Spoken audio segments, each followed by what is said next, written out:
টমটমখন লৈ পুৱাই ওলাই আহিছিল দেৱজিৎ। তাৰ পিছৰে পৰাই পুত্ৰক বিচাৰি পোৱা নাই মাতৃয়ে।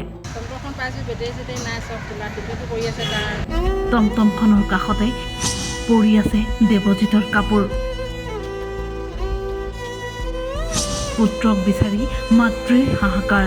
ৰাতি 10টা বজাত মই ফোন মাৰিছোঁ, ফোন লগা নাই। তাৰপৰা তেতিয়া ৰাতিপুৱা 3টা পৰা বিচাৰিছোঁ, ৰাতিপুৱা বিচাৰি নাপালোঁ। টমটমখন চলাই ঘৰখন পোহপাল দি আছিল ডিগবৈ বালিজানৰ দেৱজিৎ দাসে। কিন্তু মঙলবাৰে পুৱা টমটমখন লৈ ঘৰৰ পৰা ওলাই অহাৰ পিছৰে পৰাই নিৰুদ্দেশ হৈ আছে দেৱজিৎ।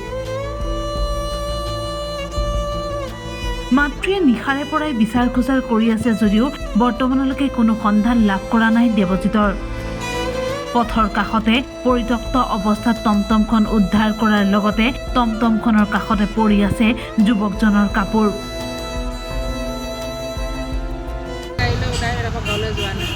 চাৰে 9টা বজাত ওলাই আহিছিলে। যোৱাকালি ওলাই আহা? হয়। ৰাতি 10টা বজাত মই ফোন মাৰিছোঁ, ফোন লগা নাই। তাৰপৰা তেতিয়া ৰাতিপুৱা 3টা পৰা বিচাৰিছোঁ, ৰাতিপুৱা বিচাৰি নাপালোঁ।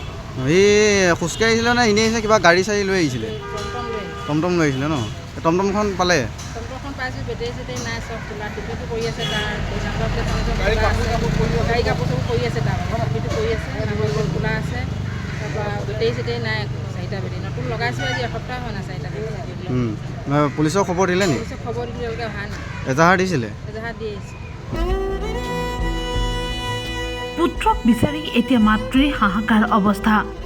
আৰক্ষীক গোচৰ দিছে যদিও বৰ্তমানলৈকে কোনো সন্ধান লাভ কৰা নাই যুৱকজনৰ।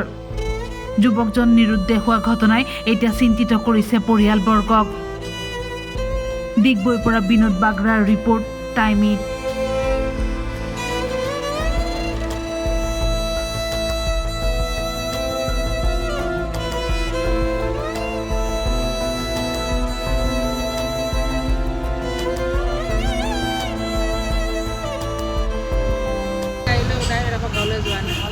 চাৰে 9টা বজাত ওলাই আহিছিলে। যোৱাকালি ওলাই আহা? হয়। ৰাতি 10টা বজাত মই ফোন মাৰিছোঁ, ফোন লগা নাই। তাৰপৰা তেতিয়া ৰাতিপুৱা 3টা পৰা বিচাৰিছোঁ, ৰাতিপুৱা বিচাৰি নাপালোঁ। এই খোজকাঢ়ি আহিছিলে নে এনেই আহিছিলে? কিবা গাড়ী চাড়ী লৈ আহিছিলে? টমটম লৈ আহিছিলে ন? টমটমখন পালে? টমটমখন পাইছোঁ, বেটেৰী নাই, চব খোলা টিকেটো কৰি আছে। তাৰ গাড়ী কাপোৰ চাপোৰ কৰি আছে, তাৰ কপিটো কৰি আছে, খোলা আছে। তাৰপৰা বেটেৰী নাই, 4টা বেটেৰী নতুন লগাইছোঁ। আজি এসপ্তাহ হোৱা নাই 4টা বেটেৰী। পুলিচক খবৰ দিলে নি? পুলিচক খবৰ দিলোঁ, তেওঁলোকে অহা নাই। এজাহাৰ দিছিলে? এজাহাৰ দি আহিছে।